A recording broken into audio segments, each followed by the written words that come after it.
The Dallas Football Cowboys took on the ayahuasca-less New York Jets on Sunday, with a cast of characters watching, including CBS endorsed Mr. Yellowstone, piece of shit, but here's a bribe for the World Cup, Gianni Infantino, an all-time great commentator, Tones Romes. With the injury to ayahuasca preventing a blockbuster showdown, the Cowboys had nothing to prove on Sunday. Or did they? At halftime, the Cowboys led 18-10. The half included a dynamic Garrett Wilson 68-yard Jets touchdown that had pessimistic Cowboy fans seeing flashbacks of another Garrett. But these are not your Jason Garrett Cowboys, Cowboy fans. Despite the one-score game, the Cowboys were about to prove McCarthy's complimentary football over the final stretch. The next two quarters went basically like this. Defense stops, offense scores. Defense takes away, offense scores. Another stop, another score, another takeaway, another score. The third quarter had ended somewhere in the middle of that recap, but what really ended was the game and any doubt in my mind of this new McCarthy offense. Yes, meat was left on the bone, but at 30-10, it wasn't needed, and it could be refrigerated for another week. The offense proved they can protect the football, control the clock, give their defense time to rest, and end the contest before the final whistle. The only remaining question was, what was more impressive, McCarthy's offense or Mr. Tony Romo in the booth? All right, fellas. After that great recap, you guys want to give me your first impressions, or should we go straight to questions? Well, I will say, so I guess it's more of a reaction to the reaction of the game. I've seen a lot of people, a lot of the Dallas media members freaking out about getting field goals instead of touchdowns on some of those drives. Bro, we're just trying to find reasons to complain now. Like, when you, in your last two games, have a point difference, it's 70-10. You're trying to find anything and everything to nitpick. Dak started fantastic, hitting everything he saw. I just think it's Dallas media looking for something to pick at. But, dude, we've looked great on offense. Speaking of things to nitpick at, my goodness, man, he almost threw a pick to Sauce. That was a pick six waiting to happen. That could have, guys, that happened in the beginning of the second quarter. You telling me the way Zach Wilson, the Jets were moving the ball, that sure, if the Jets went up 14-10, you're telling me the Cowboys don't win, 20-something to 14? Like, and guess what? It didn't happen. So why are we talking about what ifs and, shoulda, coulda, wouldas? Yeah, what ifs absolutely irk me. Especially, like you said, Justin, even if I kind of wish he did pick six that, just because I want to see them have like the worst start, be down 14-10. And it wasn't even like that bad of a start, but be down 14-10 and just rebound and still win 33-14. Would have been fine. You know who really wanted that pick to happen? It was CBS. They had their poor intern make like 15 graphics about turnover Dak, and the second game goes by where they can't flash the graphic. I mean, it's just they were waiting for it to happen. Well, with all due respect to the intern and his work, that man still got at least a nice portfolio piece with the tattooed Dak and the most news piece. That was bad. The most overblown storyline ever. Like, who cares, bro? Like, oh man, what a wimp. Yada yada yada. Man, I don't care, bro. Like, what are y'all trying to prove? Congrats. You can get a tattoo sleeve awake. Who cares, bro? Like, why y'all spending all this time talking about this shit? It's again just trying to find anything they can talk about. Literally anything. Yeah, I don't think the what if of a pick, the settling for field goals, or they had like several 3-and-outs. That should weigh more than the like 300 yards of offense they have and the time of possession they dominated, and not to mention the injuries they had to the O-line and to Cook. So they didn't even have the full complement, team on offense to really do what they needed to get done to be perfect. But in a way, I guess it is. I don't mind the offense being put under a microscope, though, because that is like the one question mark we have going throughout the season. But man, like even the times they settle for the field goal on a couple of their drives, those drives were impressive. Like in the first half, they started within their own 5, and they drove all the way down the length of the field, controlled the ball, and got like just a nice field goal. Man, they were so dominant that first half, and when the Jets scored on that, they responded with a touchdown drive of their own.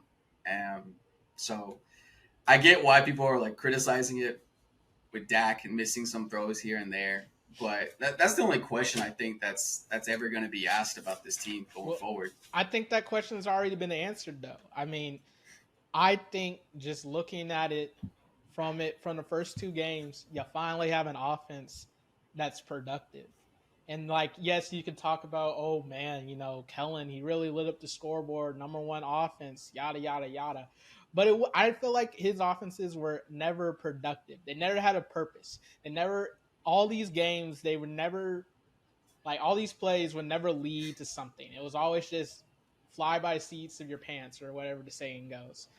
I feel like McCarthy, like, yeah, it's methodical and patient, but most of his plays, they're all a play off of a play, or they're setting up another play, or they look like another play. And who, before I continue, like, who do y'all consider like some of the best offensive quote unquote minds? I hate that phrase in the NFL.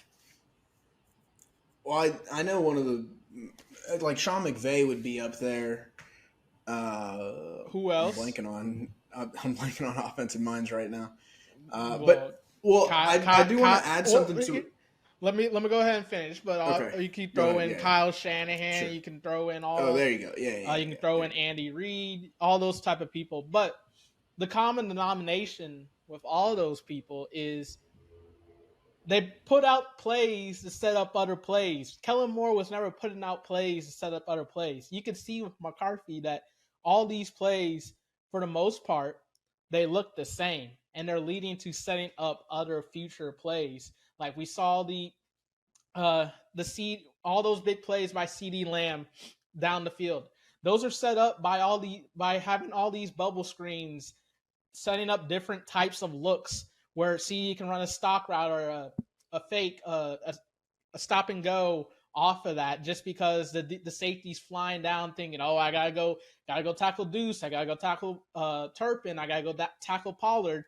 So now they're worried about that. So what does Mike McCarthy do? Oh, okay, let's go ahead and throw a stop and go to CD, or a fake screen, stock block screen to CD. So yes, it's only been 2 games, but I feel like in the Jason Garrett, Kellen Moore, Scott Linehan era, we never saw stuff, at least in the passing game, be run to set up other things. And I feel like all the harping and all the, praise that everyone wants to give all these other coordinators out there, well, Mike McCarthy's doing the same thing in these first 2 weeks, same thing that they're doing. So I feel like, even though, Ian, like you said, the question hasn't necessarily been answered, I feel like in a way it has.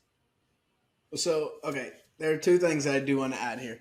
One of the reasons that Mike doesn't get that credit is because when you have Aaron Rodgers only winning, and you have Aaron Rodgers only winning 1 Super Bowl in Green Bay, they got to put the blame on one or the other, and they're not going to blame Aaron Rodgers. So they're going to say that Mike McCarthy is a subpar offensive coordinator, offensive play caller. Justin, you mentioned productivity. There's another P word that Kellen Moore was he was predictable.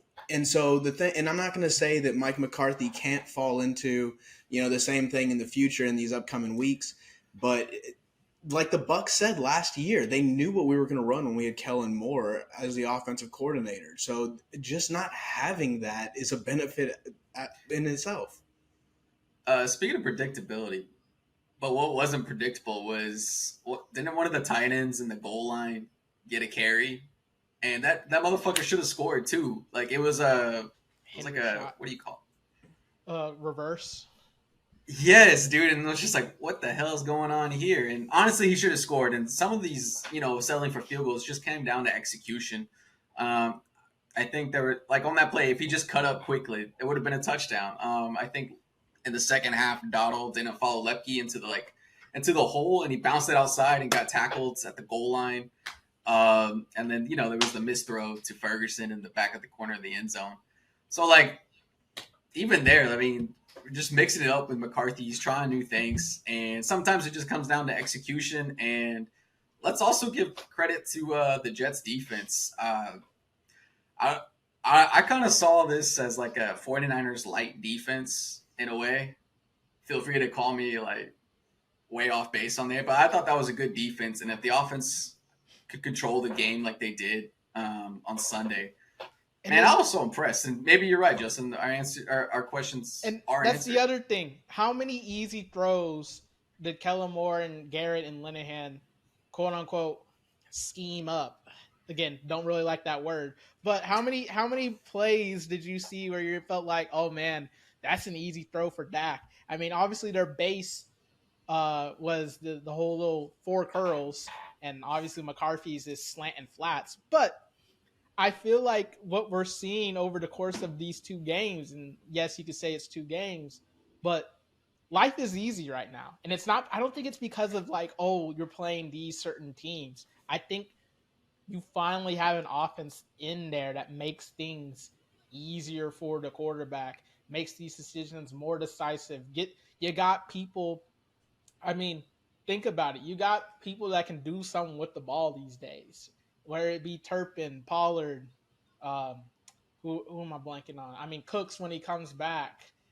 I mean, Everybody's getting and then touches too Deuce last Vaughn week. too. Like, you got people that the defense is gonna be like, oh man, like even if like sure, even if like Turpin gets like a 3 or 4 yard gain, it doesn't matter because the defense is thinking about, oh well, he's got some speed, he's got some wiggle. I gotta, be on my horse when that person is lined up out there and does this. And you know what that does? It opens up other things. So I think finally the offense has the personnel to match what McCarthy is trying to do. And I feel like it's going to be like, yes, it's going to be a lot of, man, they really just ain't putting up all the, it's not like as explosive, but I feel like with the way that the way that the defense is and just how they're methodically controlling the ball and letting them pin their ears back and get after the quarterback because they're able to control these games and score when they actually do when they get in the red zone, even if it is a field goal.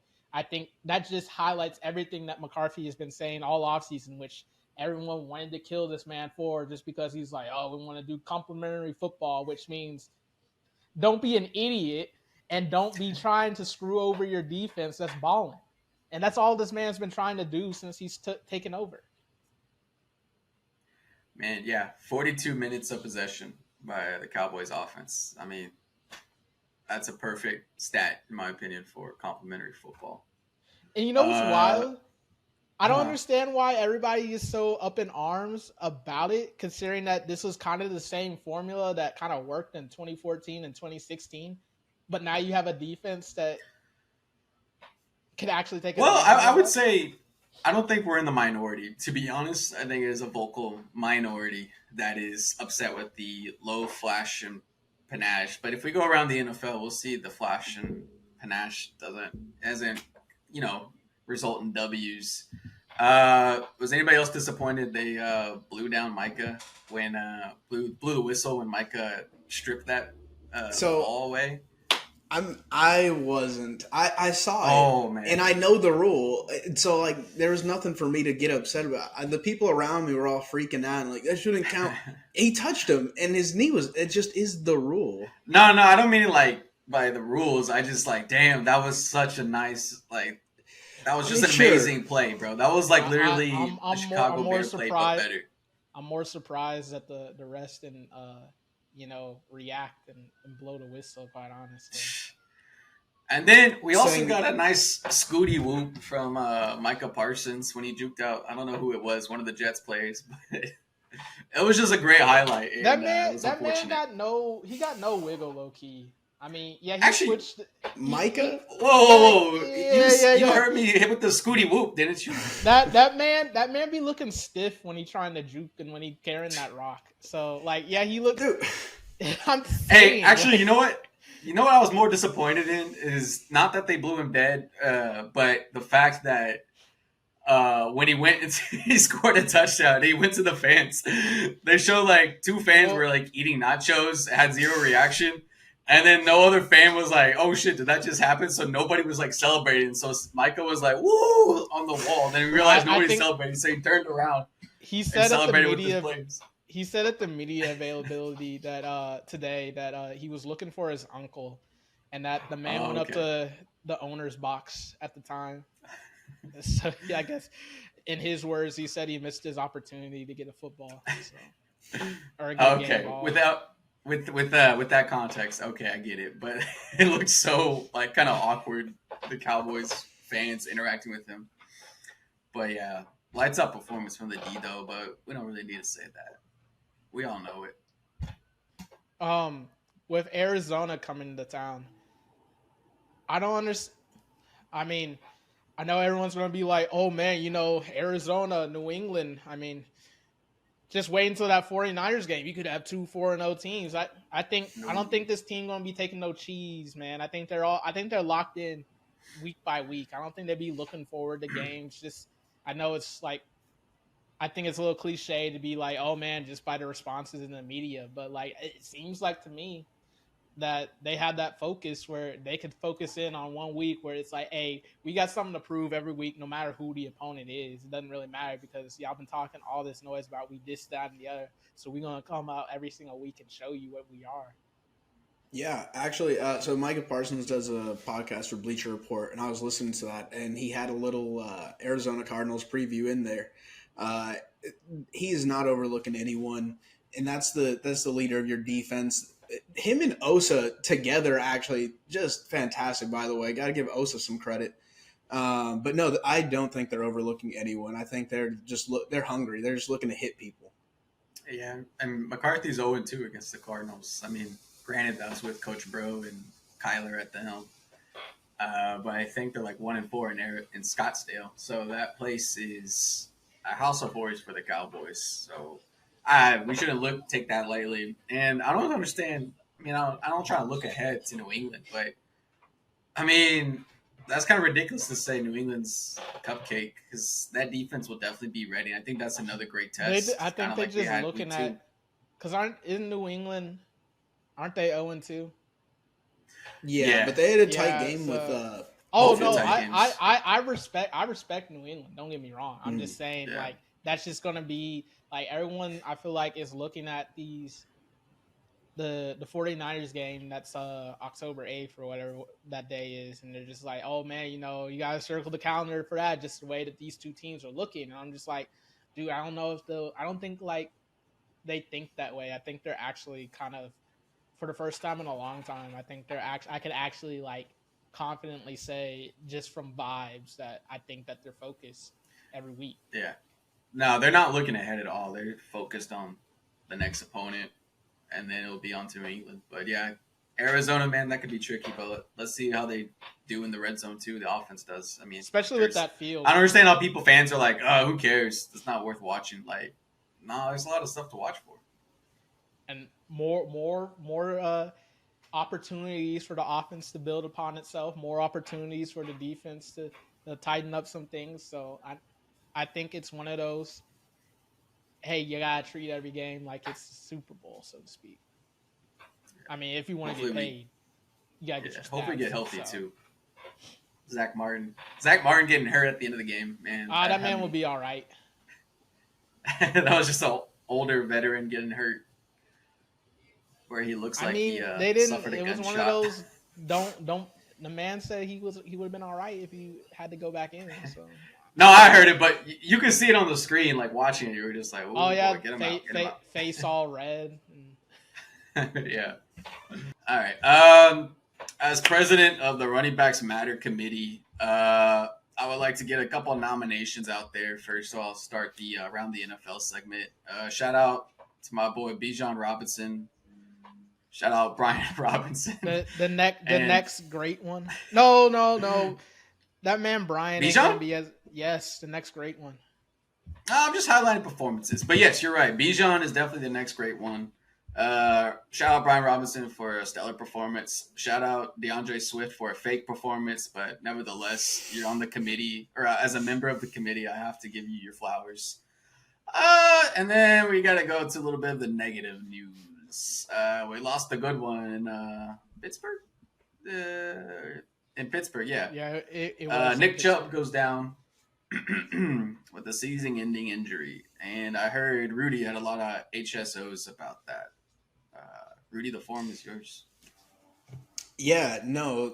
The moment you step on Twitter, well, you don't step on it. You log into Twitter. The first thing you would see right after that Nick Chubb injury, you would see things like Minka Fitzpatrick should be suspended as long as Nick Chubb is injured. A lot of calls for Minka Fitzpatrick's head. The thing is, when you watch that play over, you see Minka going for the tackle before his teammate knocks Nick Chubb into him, where it leads to the awful injury we saw, maybe didn't see. You don't want to see. It is rough, but took him out at the knee. But all these calls for his head when it's a bang-bang play, that is absurd. I mean, I know it's oversaid. It's a contact sport or whatever. It's a physical sport, but it's absurd to me to see people so willing to like get rid of Minka Fitzpatrick on that tackle. I get it. It was rough. It was violent, but it wasn't, I don't think, intentional to take the knee out. Well, regardless, where you supposed to hit him? How much Nick Chubb weigh? That too. Yeah, that too. What are you going to go high on Nick Chubb? That ain't going to work out. Almost like 240? Hold on. I got to see how much Nick Chubb weighs. Correct me if I'm just wrong. used to Twitter nonsense, but I don't get it why former players are even taking up that mantle. 227 pounds. You kidding me? Where is he supposed to hit him? Straight on, like in the head? Like, no. That man, Minka Fitzpatrick, going to end up on a poster if he did that. And to your point, Rudy, I mean, it might have been before. Like, it's one thing to show it in slow motion, where see, he could have reacted. He could have done something different. Where I guarantee, to your point, it was a one-on-one tackle. It was that other defender wasn't there at the time as when Mika went down, and it was okay. This is what I have to do. This is the big power back. He's going to be lowering the shoulder. I ain't taking the shoulder in my chest, and I'm going to hit these legs. I mean, take out his legs. I don't understand how that's dirty. That's just, it's football. Unfortunately, people are going to get hurt. Your favorite player, your fantasy football player, is going to get hurt inevitably. It's just going to happen at one point in time. You just got to hope it doesn't. True. I need to make a clarification. I'm revoking my nomination for Brian Robinson. That man only put up 87 rushing yards. Okay. You should have revoked DeAndre Swift too. That was fake. I did. I gave it an asterisk. That man's he was like the whole offense. No. The Vikings just are an unserious defense, bro. 100%. I mean, I've brought them up before. 100%. They made that man look like he was prime LaShady McCoy or something like that. I couldn't believe what I was seeing. That man wouldn't go down at the first contact.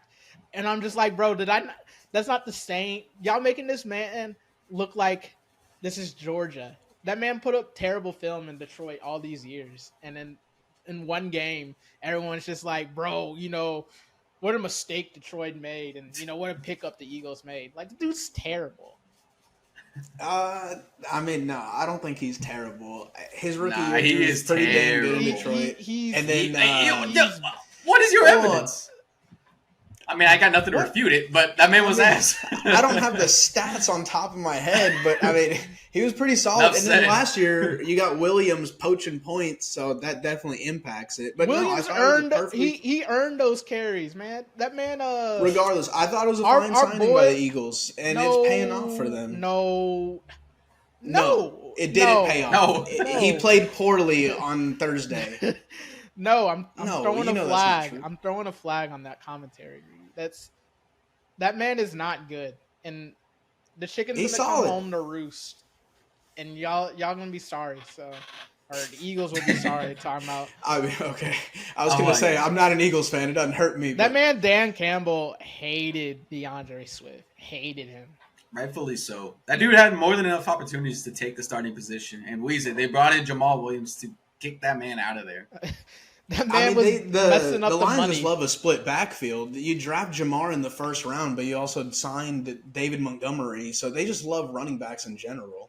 Hey, Dan Campbell knows what it looks like. That man, Montgomery, been way more productive than DeAndre Swift ever's been. So, I mean, I like David Montgomery in Chicago too. I don't need to hate on him either. But hold on though. hold I do on. want to. Before we How are you leave gonna that hold on? topic, Hold on. Rudy, this man DeAndre Swift has never ran for more than 700 yards in a season. He's never been the feature back. Okay, but didn't Zeke and Pollard last year almost do 1,000 apiece? Well, we're good. Oh my goodness. Go ahead. Okay, Go ahead. I did want to give some more credit out. Ian touched on it briefly, bringing up the running backs matter, and I touched on Gibbs. Let me talk about the other first-round running back, Bijan Robinson. I know when mock drafts were going around, people were like, why would you even draft this player in the first round? Don't draft a running back. Don't draft a running back. And even I have been in the camp of maybe don't take a running back that high. They don't win that game without Bijan Robinson. Like, he is such a difference maker. But I'm giving him the credit, Justin. And I know you're a UT alum, so you're high on Bijan by default, but he's been such a difference maker for Atlanta. That has been a fantastic acquisition. Has he gotten a signature touchdown celebration? He only got one touchdown, I think. That man, too calm, cool, and collective to be doing anything like that. That man, I guess the PR, perfect PR man. I guess that dude be saying all the right things and handing the ball to the official. But the only people that said that man wasn't deserving of a top 10 pick didn't watch the man in college. Because I'm gonna be honest, if we're staying on running backs mattering, let's be honest. Like, the same people making the dirty hit argument are the same people that say running backs don't matter. The same people that just, I'm not going to go down that road. However, if we're being honest, the last really truly elite running back to come out before Bijan was Christian McCaffrey. So I don't really like how this argument of Saquon. you can't. No, he's an elite athlete. I don't think he was an elite running back. Okay. Interesting. Yeah, the other position he played, he was really good at. What was that again? I mean, yes, he's a very good running back. I just don't think he's elite. Fair enough. Because the last of the dying breed is Zeke and Derrick Henry, and that man Zeke pretty long in the tooth. Yeah, shout out to Zeke because nothing makes me more disappointed on a Cowboys Sunday when the running back picks up the first down, and I'm running at the TV like this, and then the dude tosses the ball and jogs back. And nothing more disappointing. Nothing hurts me more than seeing that. But what does make me undisappointed is old Action Jackson of the Baltimore Ravens going head to head with Joe Burrow and outperforming him in front of his own fans. I don't know his stats, but that dude was class in Cincinnati, taking it down a rival and not making any mistakes. I mean, you can count Joe Burrow's mistakes because that man threw a nasty pick in the red zone. But what's his face? Lamar Jackson was perfect. So shout out to him, man. Your boy. Yes, sir. Yeah, no. You mentioned Joe Burrow's mistake in the red zone. Bro, I saw some stat. It's like 3 minutes left in half right before halftime. And it was the first time the Bengals had been in the red zone all season. I mean, this team, granted, they do make it. I get it. 6 quarters were played and you hadn't touched the red zone. And I know that it ends up being a 3-point game, right? 3-point. It ends up being tighter. Yeah. But the Bengals have been a massive disappointment as well. I think Lamar did outplay Joe Burrow. I do want to say that as well. No, man, I don't know what the heck's happening in Cincinnati. That's despicable. Lamar low-key be playing out Joe Burrow all the time. I think he's undefeated against him. Or he has what? Quieted as his cat. I think that man is the best quarterback in the AFC North. Don't without let a anybody doubt, else without a doubt. tell you 'Cause that. I It's not think Kenny Monday Pickett. night, yeah, Monday night showed you that is probably the case. But also, Justin or Rudy, you said it was a 3-point game at the end, and yeah, it was true. But Cincinnati scored, and then they gave the ball back to Lamar. And I think in the previous seasons, Lamar wouldn't be able to close out a game by just picking up first downs. He would either have to go for broke on a touchdown, or they would kind of like falter in the like offensively and have to punt it back and let the defense win it. But that man showed, that he's growing, and the injuries hopefully are behind him. And they just ran out the clock, basically picked up some major key third down conversions to win that game and silence the crowd. I'm telling you, And man. then he's finally got some help too. Zay Flowers. The Ravens are gonna be the 1 seed this year. Just you wait on it. Well, they got an injury crisis already, but hopefully they can. That's avoid Ravens that. football of since like 2015. So they built for it. They're gonna make it work as long as number 8 stays on his feet.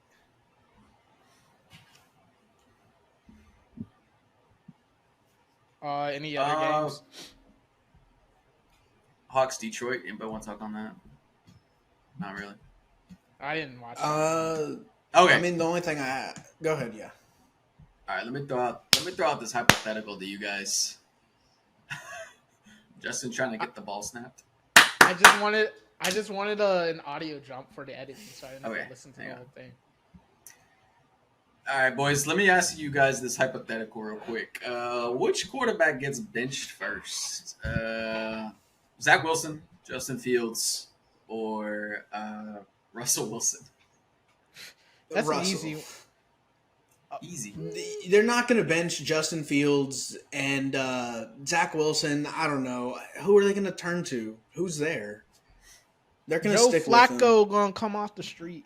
That man. Joe Flacco's coming off the street. I mean, I don't think it's happening. I don't think either one of those three are getting benched anytime soon. Quite honestly, they might all three finish the season, but I think Russell Wilson might get benched.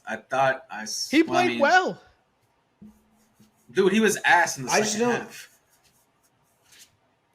And I think of the options, I think that the Jets are going to still try to see if they have anything with Zach Wilson. And who's our other guy in that? Justin Fields. And Justin, yeah, no, they're not going to bench Justin Fields. They'll stick with him throughout the season. Yeah, I kind of think you're right. It is kind of an easy answer, and it's Russell Wilson. I don't know. I don't think any three of them are. And like I said, if one of the three is going to be Zach Wilson. They said he's their guy, though. Well, and okay, like let's said, who they gonna start. turn Let's to? What kind of veteran are they let's pull start out of the, let's start 1-4 with a team that has some sort of expectations, and see how divided that locker room gets. If he's number one, if they're losing, and then number two, if he's playing absolutely horrible. I mean, granted, he threw 3 picks Sunday. I don't think he looked that bad. There really wasn't much he could do, but watch him go out there 2 games in a row and just look like a buffoon. And then, boy, he gonna be looking at some pine here soon. As you always say, though, it's easy to find a problem, but what's the solution? Joe Flacco, man. All right, now it's time for the weekly pick'ems. Ian, can you tell us how we did last week? Yes, I can. I am happy to report that Rudy Guerra is in the lead. Yes, 8-7-1 record. Justin, you and I are tied at 7-8-1. Oh, so yes, this lead means nothing then. You see it, America. I told you. Goodness gracious! I told you. You would have thought this way. This man's celebrating that he 5 games ahead of us, like we always are. It's about time, Justin. It's not that I'm surprised. I'm relieved. Okay, but let's go ahead and widen that gap a little bit. We're going to start off with Thursday Night Football, where the Giants take on the 49ers. The spread is currently Giants plus 10.5. Who do y'all think is going to win that game? And it's in San Francisco, sorry. Give me the 49ers to cover. That man Saquon ain't playing. I think a couple of linemen for the Giants aren't playing.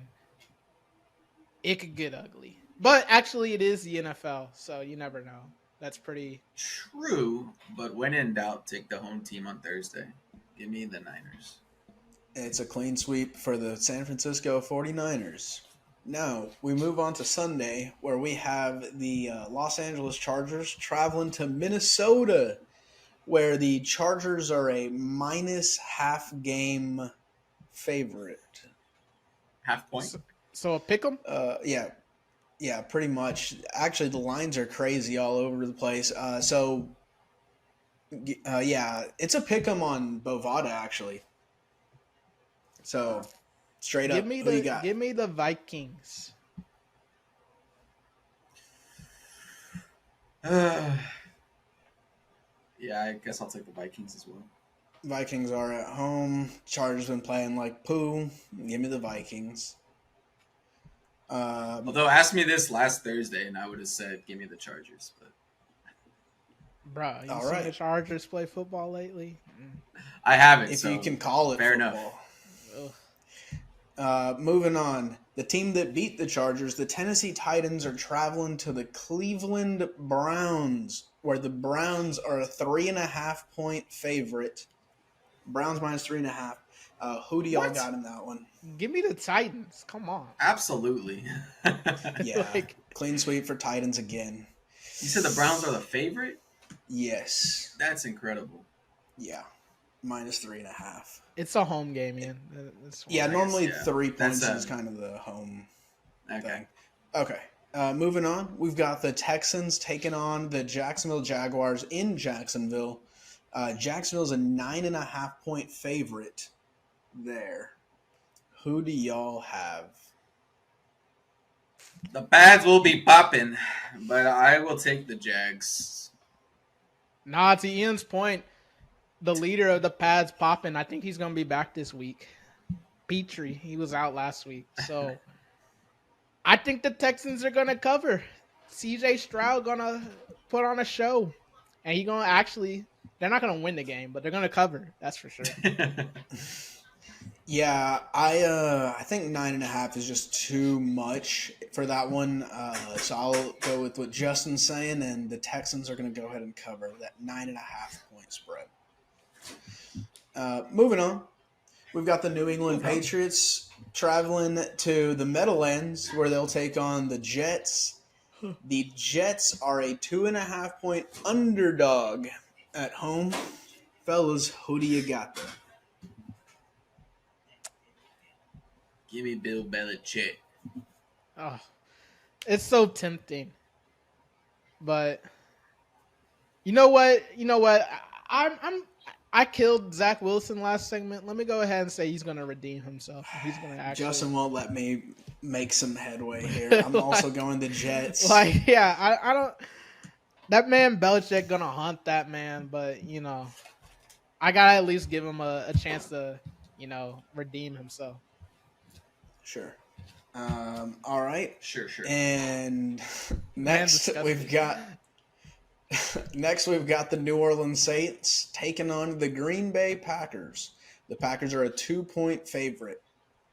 Packers minus 2 in Green Bay. Who do y'all got there? God, man. Go They're Pack, hard. go! Yeah. Show some Give me love, Green Ian. Bay. Huh? Show some love. Nah, I can't, man. I can't. Give me Go Pack Go. That man's been giving off a lot of affection for the Pack faithful. So The amount of puns I've seen with his name. Okay, moving on. We've got the Russell Wilson-led Denver Broncos traveling to Miami. Miami is a 6.5 point favorite. Who do y'all have winning that game? what time is this game? Great question, Justin. Give me Miami. I don't care what time of day the game is. Denver, the Broncos ain't going to be able to survive that heat. It's a nooner. Oh boy, that thing is gonna be scorching hot. And on a like half a cross country trip, yeah, give me the Fins. Yeah, and 2.5 easy fins. Wait, What Oh, was the, 6.5. 6.5. Sorry, yeah, 6.5. I But was still gonna say. fins. Still fins. Still fins. Misspoke there. Moving on. We've got the Buffalo Bills traveling to Washington to take on the Commanders. The Commanders are a 6.5 point underdog. Fellas, who you got?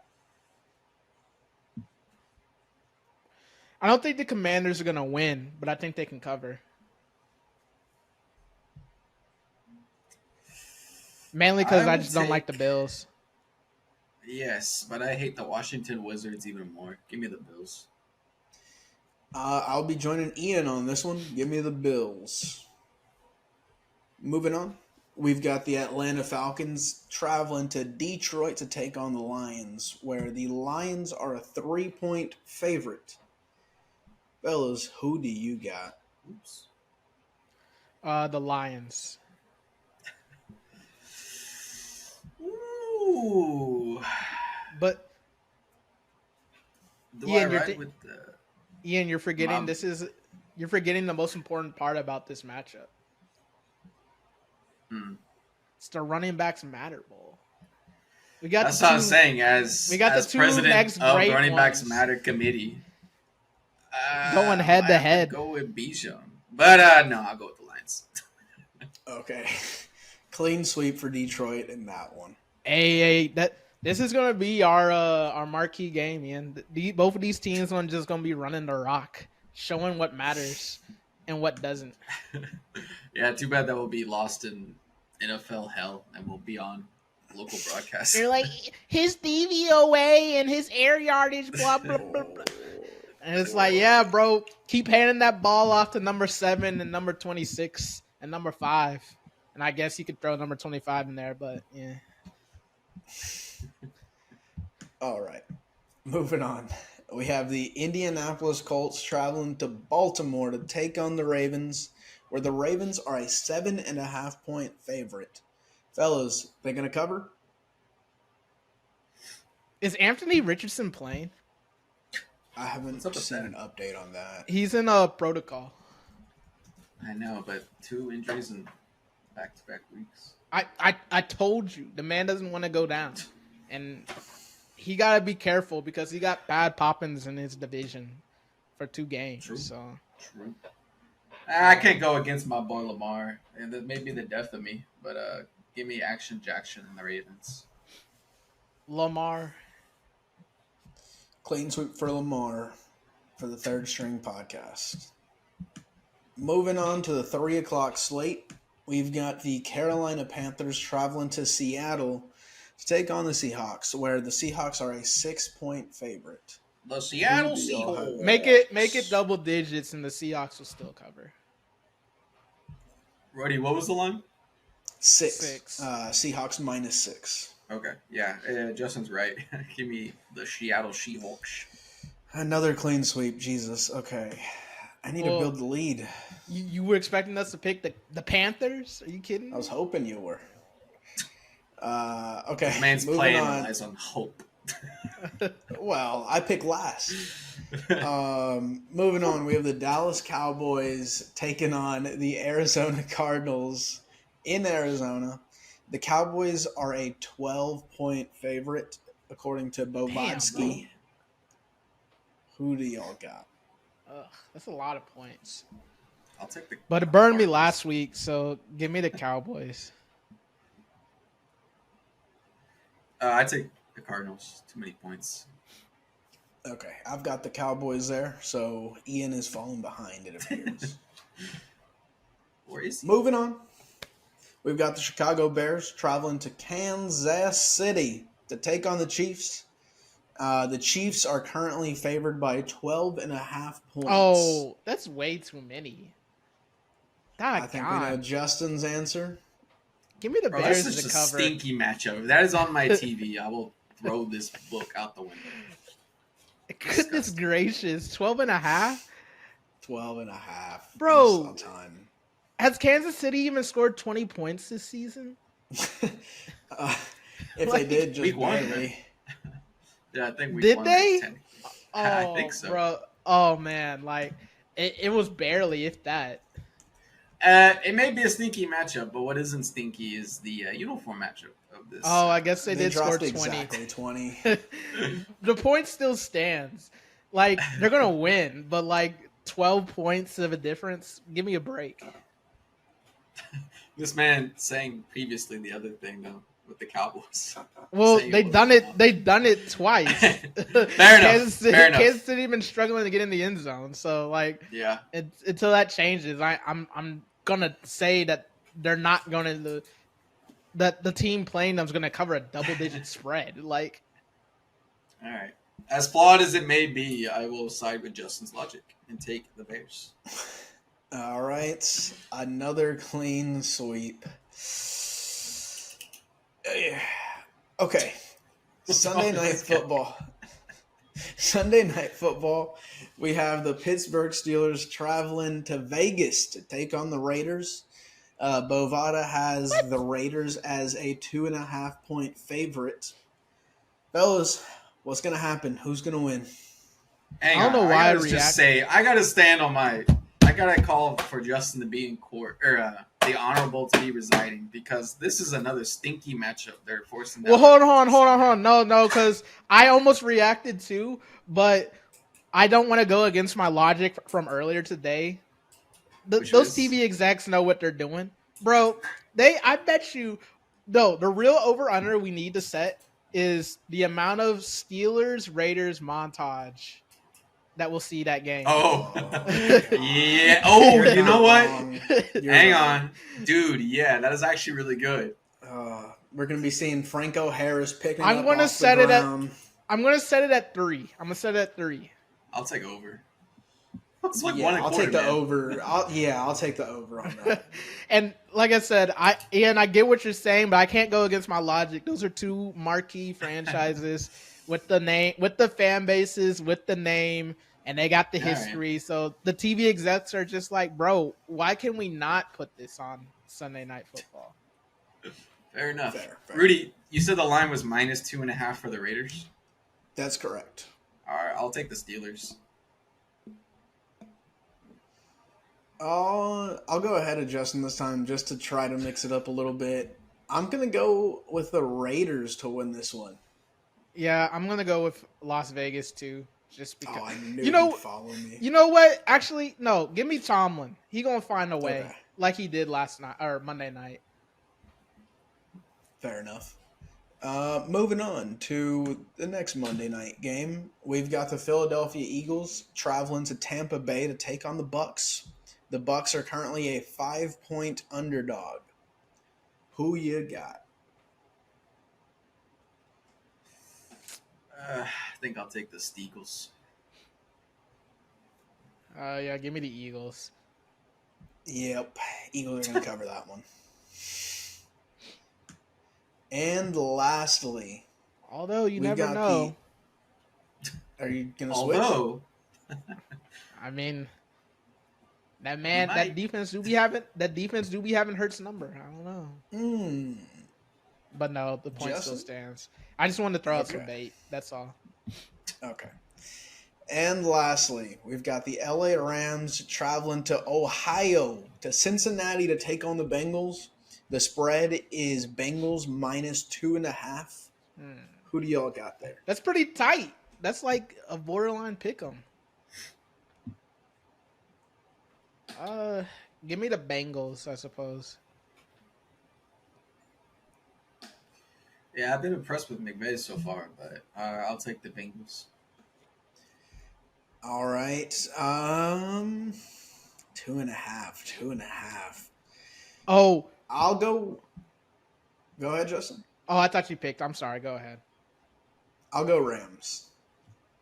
Another All right. close Well, one. now that we're on that, though, while we're on that, can we stop with the double header or the 2 games at the same time Monday night trifecta? Like, enough of that. And one other thing, these idiots already opened Pandora's box with this Amazon worst product on television, by the way. But quit putting games behind streaming services, bro. I see like in a couple of weeks there's gonna be some like Disney Plus game. Then we saw like the NBA putting games on HBO Max. Like, enough is enough. A line in the sand needs to be drawn. Yeah, I'm in Big Cable's pocket. I don't want to. I'm so done with streaming. And their Especially when inability we to got flip between games.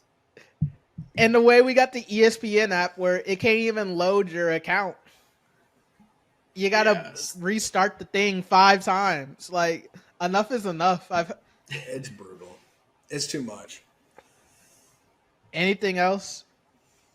No. Although, nah, just kidding. Yeah.